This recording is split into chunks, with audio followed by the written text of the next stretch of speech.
Don't stop.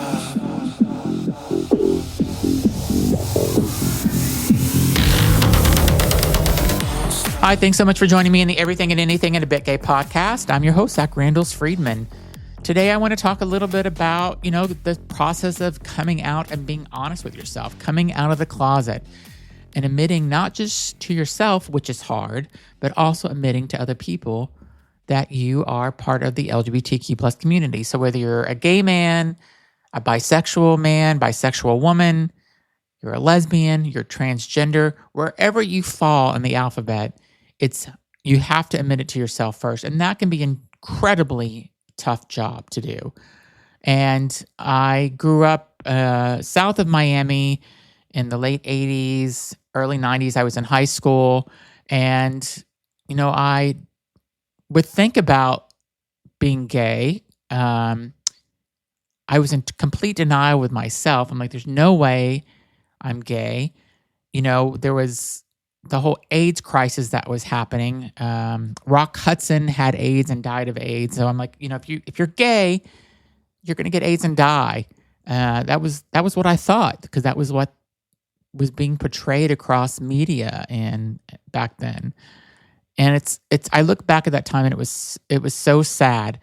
Luckily, kids today in today's world are able to come out more younger and more openly, and parents are accepting it, and families are accepting it, and friends are accepting it.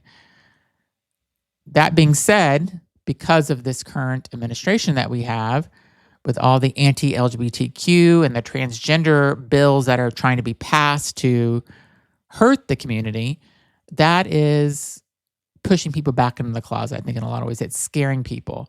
And you look at how people are being punished for being immigrants in this country by ICE, and what's happening in Minneapolis.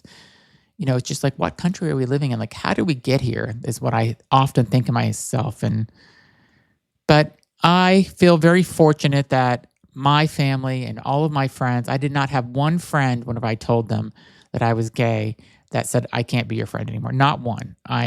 Every single friend, my family, it took my father a little while to get there, but he got there. There's an episode that I did earlier in this podcast, an earlier episode when I first started it, where I did my coming out story. Maybe it was a year ago or so, or a year and a half. And, it's hard for any kid to come out. Even if your parents are super liberal, and, even if you have parents that are in a same-sex marriage, I'm sure it's still not easy, because you have friends that you don't know what they're going to think. And it's coming out is a very hard thing. And because you never know what the reaction is going to be. I didn't know if I was going to tell one of my best friends, they're going to be like, yeah, okay, well, I can't be friends with somebody that's gay. You never know, because I avoided this subject as much as possible. I never talked about things that were gay. I remember we were in South Beach one time, me and my friend Jen and a couple other friends, we were in a car in South Beach. It was probably the early 90s. We were in college. No, maybe, yeah. It was the early 90s. And I remember rolling down the window, and there was two guys holding hands. I remember rolling down the window yelling, faggots. Like, why would I do that? And I don't have a lot of regrets in life, but I regret doing that, because I was doing it to try to prove like I'm not gay. And I remember my friend Jennifer turned around and she was going to slap the shit out of me, because I was in the back seat. She's like, why would you do that? I'm like, I don't know, because they're gay. Like, I was trying to be, the opposite of who I was. And she was so pissed and upset with me about it. And that stuck in my mind. And I didn't tell her for years after that I was gay, because I don't think I was trying to figure it out. And it's a hard thing to figure out if you're gay, and it's going to change your entire life whenever you finally do come out to somebody. And I'm again, so grateful and thankful that my coming out was not easy, but I could not imagine going through that again. So it's such a tough thing to do. And my guest today knows all these feelings very intimately. For decades, Hockey was both his sanctuary and his hiding place, the place where the ice felt steady beneath his skates and the ground beneath him never quite did. He grew up in Minnesota, right outside of Minneapolis, the state of hockey where the game isn't just played, it's inherited. He talked about his 3 brothers that he had, and they were all on skates very early in life. Where toughness is praised and silence is expected and fitting in can feel like survival. And as much as he loved the sport, he carried a truth that he didn't feel like he had a place on the ice or in the locker room. In our interview, he talked a little bit about, people dropping the word faggot and stuff, when they were playing and stuff. And not that they were calling him, it's just like, it's a very masculine sport. And the thing is, I understand that tension more than anybody. And because even outside the sport, I know what it feels like to walk into the rooms where parts of you feel negotiable, to edit yourself, to soften your truth, to wonder if you're fully honest, what will it cost you to belong, the opportunity, or your safety. And I know what it's like to love deeply a community, a career, a space where quietly asking yourself, is there really room for all of who I am really here? So this episode isn't just about coming out. It's about what it costs to stay silent for years. It's about the exhaustion of carrying 2 versions of yourself, which we all have done. The one the world sees and the one that you protect. It's about walking away from something you love because you don't think there's room for you in your truth. It's about what happens when you finally find community, peace, and courage to stand fully as yourself. Skates on, heart open. Today, we're talking with Jesse Kortuem about fear, identity, masculinity, brotherhood, and the long, nonlinear road from hiding to healing. And if you're listening right now and you've ever felt you've had to shrink yourself to belong in sports and work and family or in your life, this conversation is for you because visibility matters and so does being honest. And sometimes hearing someone else finally say the words out loud that gives you permission to breathe again. And I could not be more proud of Jesse for coming out. He came out on a Facebook post, which you'll hear about, and he was doing it more for his friends and family, and he came out as a gay hockey player. And he never, ever expected the reaction that he's gotten. And he talks about a DM he got from a kid that came out to his family at a barbecue. And I think there's going to be thousands of more stories he's going to receive about this. And it's all because of Heated Rivalry that made him think it's time to come out. And he is a role model, and I think he is an amazing person for coming out. And I'm so proud of him. And the interesting part is of this story, then I'll get right into the interview, is that I have another podcast called Listen Up Girl, where I do LGBTQ plus news like 4 or 5, 6 times a week. And I cover like LGBTQ stories in like 10 minutes or less. And Jesse was the story that came out in my news podcast on Friday. And my friend Matt was driving home from work and said, hey, I was listening to your news podcast and I know Jesse. And I no, I don't think you do. Like, this is a gay hockey player. He goes, no, I'm telling you. And he was texting me. I'm like, are you kidding me? I don't believe you. And he called me and he goes, I was roommates with him in DC. Like, I'm shocked. It's such a small world. And then we ended up having a phone call last night with Jesse, and he agreed to come on my podcast. And I feel so fortunate to be able to help Jesse tell his story because he's a fantastic person. He has an awesome vibe. And I have so much respect for him for coming out. And he is going to help so many people that maybe feel alone in today's world or feel like they can't come out or feel like they're the only ones. And his story is such an inspiration. And I hope you enjoy my episode with Jesse Kortuem. Thanks so much for listening. Hi, everyone. Thanks for joining me in the Everything and Anything in a Bit Gay podcast. Today, I have a super special guest. And I know I say that about some of my guests, but this guest really has an amazing story. So sit back and listen to Jesse Kortuem's story. If you don't know who Jesse is, I'll give you a 30-second intro. Jesse is a hockey player that has publicly come out within the last week or so on his Facebook channel. And he has got an really overwhelming reaction from people. obviously, Heated Rivalry had something to do with this. I did a news report on Jesse on my Listen Up Girl podcast where I do 10 minutes or less of LGBTQ plus news. My friend Matt was driving home from work and calls me and says, I think I know this Jesse. And I said, I don't think you do.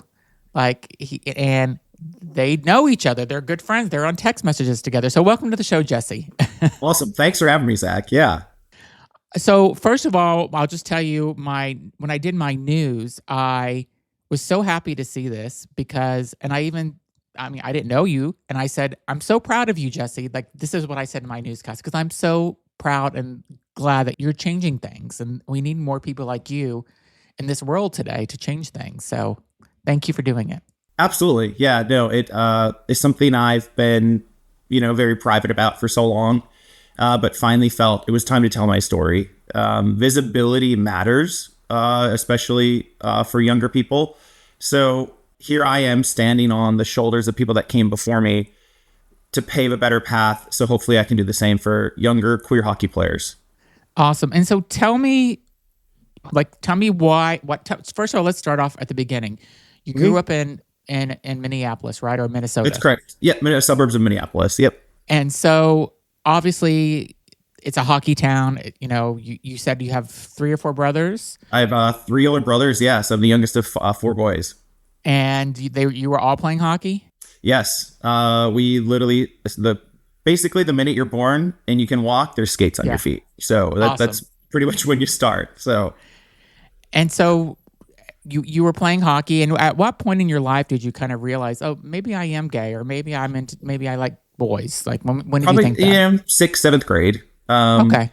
You trying to think, you're like, oh, that's weird. I don't know that. I like girls. I think, oh, that guy's kind of cute. Yeah. But you don't really know how to handle that. I think just especially in those days, there wasn't anything positive to being gay at that point. So yeah. And was Minneapolis area or Minnesota, they seem like a pretty liberal state, I think, for the most part. Like, would it have been accepted? I mean, whenever I was growing up in the 6th or 7th grade, growing up in Miami, it would not have been accepted. Like, I would have had the shit beat out of me all the time if I would have said I was gay then. Yeah, that's a great question. So Minneapolis proper obviously is that kind of liberal bubble. As you go around the suburbs, there are pockets that are pretty accepting. Where I was kind of a third ring suburb at the time. It's now completely exploded and grown and changed dramatically. I used to live in the boonies, what they would call, but now it's just another part of the town. So in that area, it was, pretty conservative. And so, yeah, there wasn't a lot of, political leanings there are not very favorable to somebody that would walk in my shoes. Got it. And so you're 6th or 7th grade. Obviously, you kept it a secret. Who was the first person you told that you were gay? Did you meet somebody, a friend, or somebody you went to high school with? Like, who was the first person that found out? Yeah, so it really wasn't until I was in college. Basically, at 21, I confided in one of my good friends from high school. I actually brought her to dinner and I was like, Rachel, I have something to tell you. And she thought it was something like medical, like I was dying or something. And I told her, and she just looked at me and she said, God, I'm proud of you. Like, you're a great guy. And that was really kind of the start of my journey. And then from there, obviously, I had to tell my parents, my brothers. But yeah, it was kind of a late coming out for me, but still remained closeted in other areas of my life. So. And how did they take it whenever you told your parents who, were they accepting of it, or did they kind of pause? Yeah. So, I'll never forget the conversation with my dad, verbatim, word for word. He said, I will love you no matter what. And he said, this is going to be a struggle for you. And he goes, the reason why I hate this is because people are going to have a different opinion of you. And you're a great person with a great heart. And it just breaks my heart as a parent that people might think differently of you because you're a hell of a guy. Oh my God, you can't ask for anything better. Right. And that to me, it just it really breaks my heart even to this day just to think about that.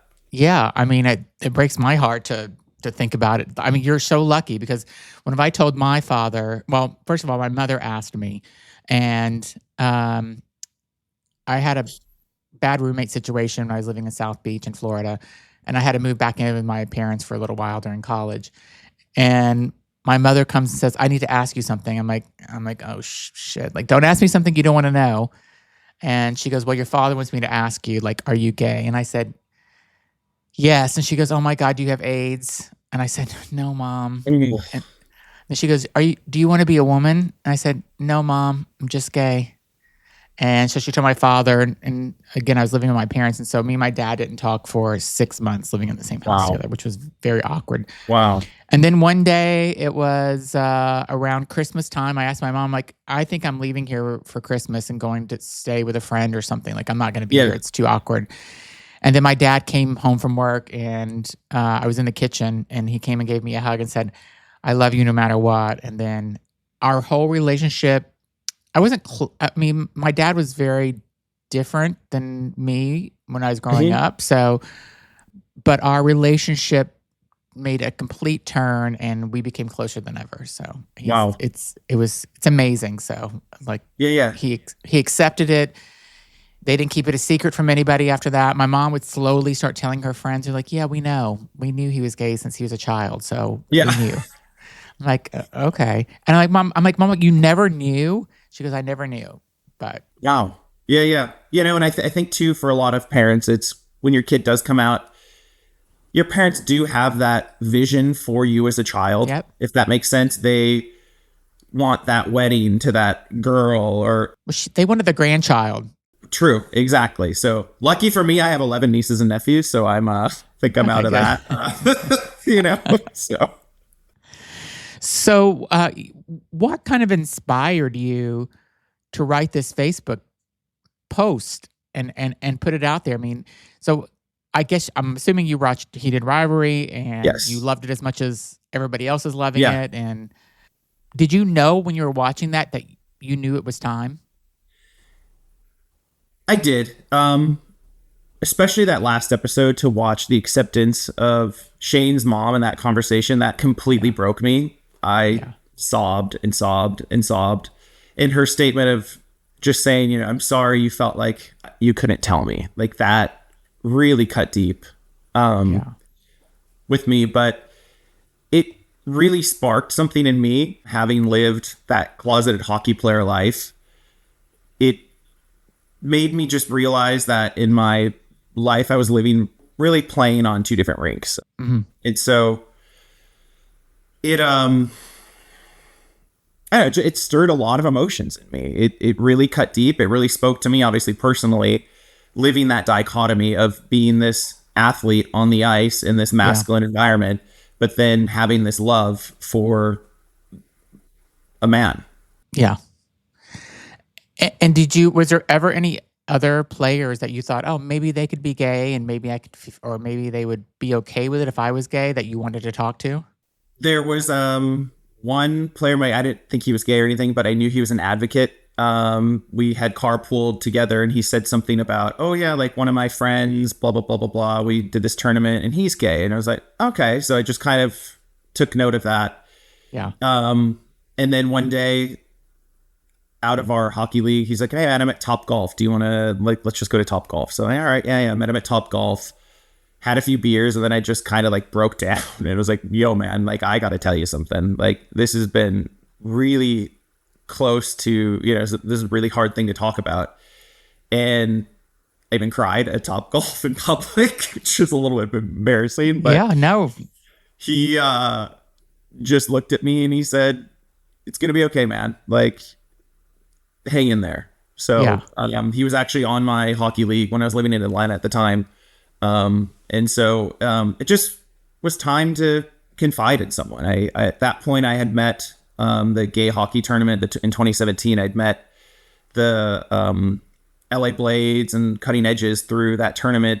And that was really that paradigm shift for me where I finally had that safe space in hockey. But then I was still playing in straight leagues, closeted, for up until 2022. So I mean, obviously hockey's there's a super masculine, piece that's there in hockey. But do you think that anybody would care today, or do you think there are people that, because it's such there's so much masculinity in this sport that they were like, Yep. yeah, I don't want that in my team. Yeah. I'll be honest, I don't think anyone is homophobic or doesn't want that on the team at all. I think actually most players would be accepting of a gay teammate. For those athletes that choose not to come out, I think there's a culture within hockey that it's a brotherhood, right? Yeah. You grow up together, you go to summer camps together, you're playing fall, winter, spring hockey together, and you lose together and you win together. There's no I in that team. So any interview you see with NHL players, it's always, if they ask the player, oh, you scored 3 goals tonight, it goes back to, hey, the guys, we all showed up tonight, happy that we worked hard to get this win. Great job by our, goalie and blah, blah, blah. So it's very much a brotherhood sport where there's no star on the team. And so those that choose to remain closeted is kind of for those reasons. It's nobody wants to have that attention on them. It could be positive or negative attention, depending on how people accept them or not. And it's just a risk. I mean, these players lose endorsements. People's opinions will change overnight of this player. Yeah. And that's the risk that people don't want to take. And I 100% respect that and get it. And did any of your team reach out to you? Anybody that you played with? Yeah. So a lot of my high school teammates reached out to me. That was really nice to see. My teammate Blake basically wrote that, hey, I wish we would have showed up better for you. Oh, awesome. You're a great hockey player, and I just wish we could have done better. And then another teammate of mine from high school, Corey, reached out and just said, hey, man, you're a great teammate on and off the ice. Happy that you can finally be you. And so to see that outpouring of support from high school teammates when at those times in the 2000s, well, it was a scary place to be gay. That was the era of that's so gay, or, hearing can I say the word faggot or no? Yeah, say whatever you want. All right, so, okay. But to hear that dropped jokingly, on the locker room or ice or things like that, did it mean to be harmful? No, I don't think so. Not at all in any way, shape, or form. But it just contributed to that thought of this isn't that place that I could probably be myself. And we'll be right back. Okay, now back to the show.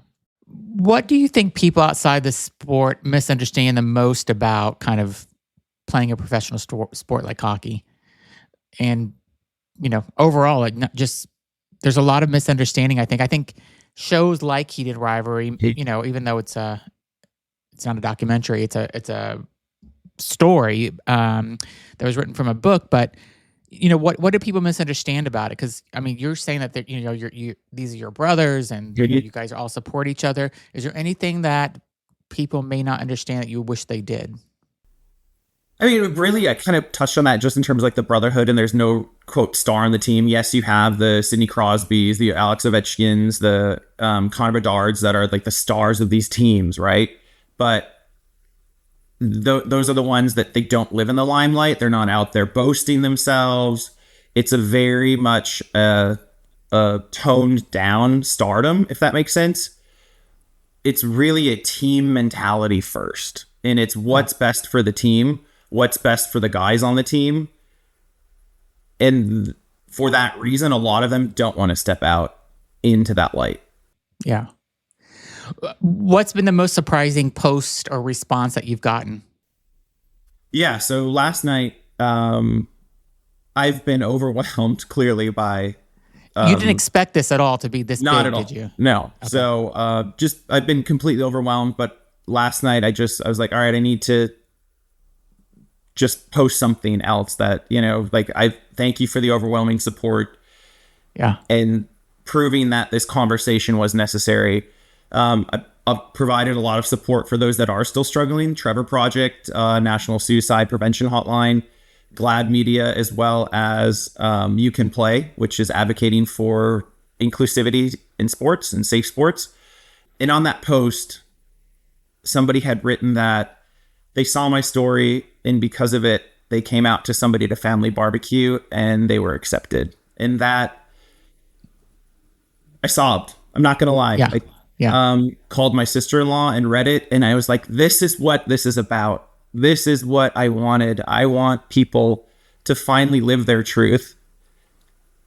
And that cut deep. Yeah. I mean, you really, I'm glad you're doing this. I'm glad you're like taking a moment to kind of realize the impact that you are giving people, because think about all, I mean, you're reaching hundreds of thousands, if not, a million people, or millions of people could read this story, especially when you're on talk shows like Good Morning America or shows like, you're reaching a lot of people. So just think about all these people that are struggling in today's world, especially in this country, especially what's happening with this. I try not to get into politics too much on the show, but there's a lot of legislation and stuff about anti-LGBTQ plus and stuff. And so you're like that bright star. Whenever I'm doing my news podcast, I always try to find that positive story, and you were the positive story.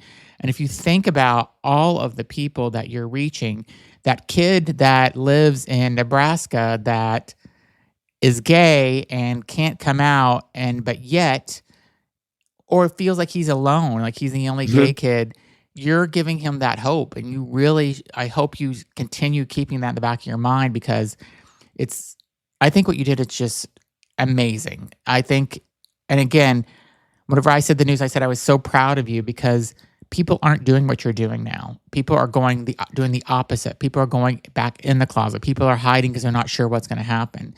And you gave so many people hope, and you're pushing the boundaries, and you're bringing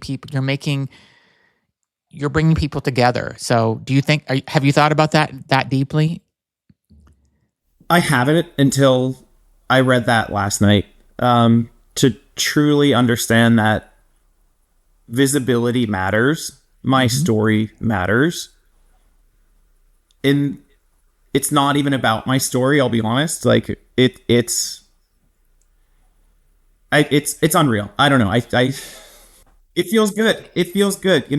My mission is really to create that safe place in hockey, in all sports, for people, for those that are feeling down, that are feeling like there's no hope. I hope that this message can reach those that need to hear it most, that it's going to be okay. There are people out there. There is a community out there that's going to love and accept you. And it's not only about the sports piece or hockey. It's also, you're just giving gay people or LGBTQ plus people just more hope by coming out. Because I think it's so incredibly brave that you did this. And it says so much about who you are as a person, that you stood up, you're like, yep, I'm going to do this. And you could have had a horrible backlash for things, and you're getting just the opposite, where people are, congratulating you and really, they're celebrating you at this point, I think, in a lot of ways. So it's got to feel amazing that you had this much impact with one post. Yeah, thanks. And for me, it really made me realize that I was not expecting this overwhelming response to it. But if I can reach that closeted kid that's playing hockey right now in Fargo, North Dakota, or that collegiate player that's struggling, and provide that glimmer of hope that it does get better, there is a community out there for you, that's really the mission. I stand on the shoulders of those that came before me, that paved the way to make my life a better place. If I can do that for younger hockey players, that's really the goal out of all of this. And also change the minds maybe of parents, coaches, fans, and let teammates know that, hey, your language in the locker room matters. Yeah. Your language on the ice matters. Your language as parents matters when you're in the stands as well. Yeah. Do you look at other athletes that have come out, and they've had a pretty good impact as well with things. Colton came out and he's living his best life now. And, that's again, I think it's just so amazing because, like you said, if you have sponsorships or you could be totally banned from doing things in the future because if you're coming out and you're risking a lot. So that's have any of them reached out to you yet? I have not had a chance to go through a lot of my messages. I'll be honest. Yeah, I you're gonna actually need a have publicist. I actually called one of my friends and I said, "Here's my logins for things. I can't even keep up with what's coming in." So she, God bless her, has been helping me kind of sift through things and getting responses out there. I have another friend, Brett, that is friends with my friend Nate, and he's like, "Hey, he's willing to help you out." So we actually on was it Wednesday night, I think, or Thursday night, we actually at like 10 o'clock at night, we created just like a group chat where it was like, I don't know what to do. So Lindsay's screenshotting things. Brett's like, yeah, take the interview, don't take the interview. And really just trying to get this message out there and provide a platform to provide that hope for people. What do you want to do like after all this kind of slows down? Like what's kind of your goal for this after this? And I know you didn't have a goal for it whenever you kind of put the message out. You just wanted to just come out and say it because you felt like it was time. But now you have a platform that you could actually do a lot more with. So tell me about that, like what you're thinking. Just initial thoughts is really just trying to make sports more inclusive for all athletes, hockey, basketball, soccer, what have you.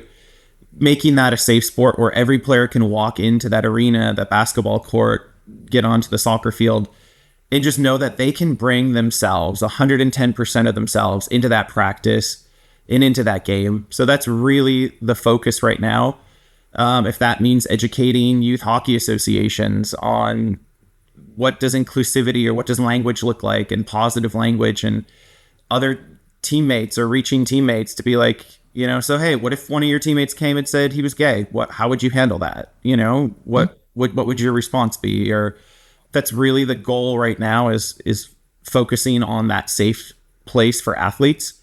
Who knows what the future holds, but that's really my mission. I'm just a beer league playing, adult hockey player that felt the need. It was time to share my story. And if you could kind of go back to your 17-year-old self when you're playing, or 16-year-old self when you're playing hockey, what would you tell him today? Maybe take a chance to be yourself. Back then, my other teammate Darren reached out to me and said, "If you would have told me, I would have had your back." And to read that cut deep as well. Just to know that love and support would have been there. But again, you're a 17-year-old kid in the 2000s, and there's not a lot of great representation in the media at that point. There was no gay hockey players that had come out at that point. Yeah. I think Luke Prokof, who came out when he signed with the Nashville Predators at 18, 19, completely changed and paved the way for gay hockey players. And I'm standing on his shoulders, and hopefully his message and my message inspires those kids to hopefully be themselves and teach their teammates that you can be gay and play hockey. And we'll be right back. Okay, now back to the show. Can we talk a little bit about Heated Rivalry? Like whenever you heard the show was coming out, because I'll be honest, whenever I watched the first episode, I'm like, oh, I don't know if this is for me. It seems like it's just like softcore porn and I'm not into it. I have two friends that are women that I've known since the 6th grade that were in a text chain together and do things together all the time. And they're like, oh, are you watching Heated Rivalry? I'm like, no, I'm not into it. Like, give it a chance. Like, you have to watch it. And I'm like, all right. So I went back to it after I got past the first episode, and I got into the second. I'm like, oh my God, this is like so much more than just these two guys hooking up. And then once I got to the third episode, and that was an incredible episode. And then I don't know, whenever he was in Russia talking to him, I just was so like, I was so emotionally into it in so many ways. And the last episode, like you said, whenever his parents found out about it, it was such a perfect show. I mean, I'm so happy, and I Um, I've been to hockey games before, and I don't follow it that often, but I'm actually going to a Bruins game next week. Nice. So That's great. think Yeah. I think hockey is opening up now. Is going to be opened up to the whole LGBTQ plus community a lot more because of Heated Rivalry. But I wanted to ask you, kind of like, were you expecting to love this show whenever you heard about it, kind of coming out? I had friends in Canada that sent me previews of it, and I was like, okay, I mean, that looks interesting. And, they have the kind of the sizzle reel that came out, Canada, Shane Hollander, and Russia's Ilan Rozanov, right? So they kind of do that whole thing, and then you kind of see some of the kissing scenes, sex scenes, and things like that. And so I'm like, well, I mean, it's hockey. It's a gay hockey show. I play hockey. Let's give it a go. Yeah. In the first episode, I'll be honest, I was hooked anyways, just because it is hockey. Yeah. But seeing some of the kind of how the relationship or their kind of desire for each other started, it almost made me feel like a little bit of anxiety, because we don't get that happy ending, and we haven't gotten a lot of happy endings. I'm sorry, I don't want to say happy endings. No, it watching kind of their love develop for each other, it actually gave me a little bit of anxiety as these athletes. It almost thought like, okay, are they going to be found out? I never read the book, so I didn't realize they were going to get their Cinderella story, that this was going to be something that's beautiful and going to be celebrated. I actually lived in a panic watching kind of all the episodes, thinking like, all right, somebody's going to find out about this, and this isn't going to go well. When the dad walked in at the cottage and then took off and left the house, I completely panicked about it all. Same. I thought the dad was just going to walk away and not accept his son. But to see the beauty in that scene of them eating pasta together and laughing, and, oh, well, your boyfriend is here. He's like, boyfriend? What? Like, what are you talking about? Yeah. But to have such a positive end to a story really hit hard. I think for gay hockey players, but any queer person, to finally see a gay romance story with a Cinderella story at the end is beautiful. Yeah, it is. Do you like one more than the other? Like, if you had to date one of them, was there one that you were more attracted to? Because I'm all into to the Russian guy, Ilyanov. He's your team, so Ilyan. hot, I think. So it's funny you mentioned that. We did at the tournament I was just at in Sun Peaks, British Columbia.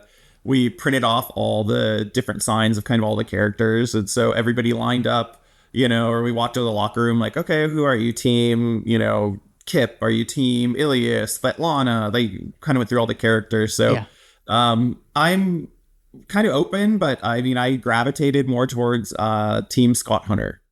Really? Yeah. Okay. Yes. Yes, Scott is.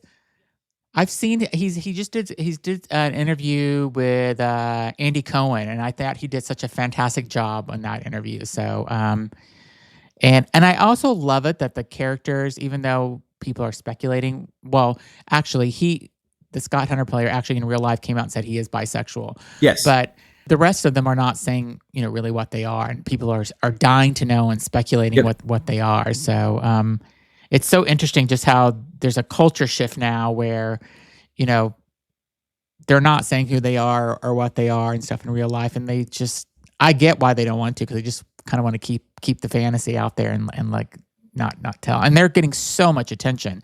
I think just got back from an airport. I seen an interview where they're coming from an airport trying to get into their car, and they're bombarded by paparazzi. So their whole life is completely changed. Yeah. I mean, I'm just that little beer league playing hockey guy that decided to tell my story, and the amount of attention that I've gotten, I can't even imagine or even fathom what their lives are like right now. Just the amount of inquiries they're getting, the amount of messages, what have you, that those two are getting right now. I mean, it has to be insane. I actually feel a little bit bad for them as well. They just wanted to make a beautiful show and a beautiful story. But also their stories resonating. Obviously, they're getting that attention because it is such a powerful story on screen. And I love watching the TikTok videos where the straight husbands are sitting there watching it with their wives and the wife is recording them. And the straight guys are so into it. Like they're like rooting for them to like be together. And it just gives me hope again in this kind of crazy world that we're living in today where, this straight guy's like, yes, come on. Like you can be with them and, you can make this work. And it's beautiful. And one guy was like crying during one of the scenes, the straight husband. And so I don't know. I love it that the reaction that we're getting. Completely, and I know the Empty Netters guys, they did their podcast and they watched it live with all their viewers, bunch of straight guys talking about hockey. But it's beautiful. What is awesome to see is them rooting for these characters, right? Yes. But at the end of the day, these are fictional characters, right? There are a lot of people still hurting that are trying to find their way. And I think it's important that we need to root for them as well, too. Yeah, absolutely. And again, what you did is helping a lot of these people though. And I know it's insane what's happening with you right now with all these people wanting to talk to you and sending you DMs and you can't even keep up with it. But just always keep that in the back of your mind, what an amazing person you are for doing this. And I know, again, that's not the reason why you did it is to get this attention, but you're helping so many people. People feel alone. All this, you're from Minneapolis, all the stuff that's happening and how they're hurting the residents of that city. And so your story is possibly taking somebody's mind off of those type of things also. So and I hope you get that impact about how much you're throwing positivity in this world. Yeah, thanks. I think it's starting to hit home. Reading that post last night, that I had even screenshot it and sent it to my brothers, and I'm like, this is what it's about. Yeah. This is truly what I wanted out of all of this, where people to finally feel comfortable in their own shoes, to finally speak their truth. And it wasn't until I spoke my truth that I could encourage others to do that as well. Yeah, awesome. So if people do want to get in touch with you, what's the best way? From what I understand from an earlier conversation we had, you really weren't prepared for this. You didn't have an Instagram account or anything. And so you set that up. Is that Instagram the best way to get in touch with you? Yeah. So just my Instagram is just Peloton Jesse. I'm a huge cyclist. That was the name I chose. And it had 0 followers a couple days ago. And now we're at 11,000. Yeah, you're going to go up to you're going to continue growing. So the other funny thing is, I'll just tell the audience that I actually sent you a DM the night before we talked on the phone to say, "Hey, Jesse, I just did a news story you and I would love to have you on my podcast." And our mutual friend Matt got us in touch. So you'll see that whoever's monitoring your DMs now are going to say, "Hey, there's this podcast I want to do," and you can just tell them you already did it. So exactly, I will. I definitely will. And it's scary how small of a world it actually is that Matt, who's somebody I probably text with every other day, if not every day, is in contact with you. You were roommates, right? Yeah. So we lived in DC. So we were roommates when we were all interns out there. I think he was interning for Greenpeace. I was interning for a congressman from Minnesota at the time. And we all kind of just met at this house. There are 8 of us. And we've kept this group chat going for 20 years, 15 years, wow. Something like that at this point. Just updates here or there, funny stories. And so Matt sent me a message yesterday. He's like, dude, you've gone viral. And I was like, yeah, okay, whatever. And then I was talking to my mom and he called me again. And then he sent me a message and I was like, all right, like, I'll give you a call, man, but I need to eat. I need to take a shower. So called him last night. He looped you in and here we are. So here we are. Yeah. Well, again, I'm so thankful for people like you, and I will, if you ever need to promote anything that comes up that you do in the future, because I think you're going to do some amazing things. I think, like you mentioned Trevor Project, I could see them reaching out to you to do something with them because it's so needed in today's world. For sure. Well, thank you so much. you were amazing as I knew you would be. And you're just, Matt has said nothing but amazing things about you over the last day or so. And he was right about everything. And I'm just so honored that I got to talk with you, because you are the type of person we need in this world. So thank you so much for being on. Yeah, no, thank you, Zach. And thank you for giving me the platform to share that message and hopefully bring that light to those that are in a dark place at this time. Just want them to know there's hope out there. You'll get through this, and there's a huge community that is here to love and support you. Awesome. So if you did not get Jesse's Instagram, I will put it in the description of this video or podcast. Reach out to him, send him a DM, tell him, send him a DM that's if he has impacted you, make him sob a little bit more. I think it's good for people to do that. So, so thanks everybody for joining. If this episode resonates with anyone you think that would like to hear about this, please share it with them, and be sure to follow the show, and please follow Jesse and keep up with what he's going to do, because he's going to be doing amazing things in the future. So thanks everybody for listening, and thanks Jesse for being on. Awesome. Thank you so much, Zach.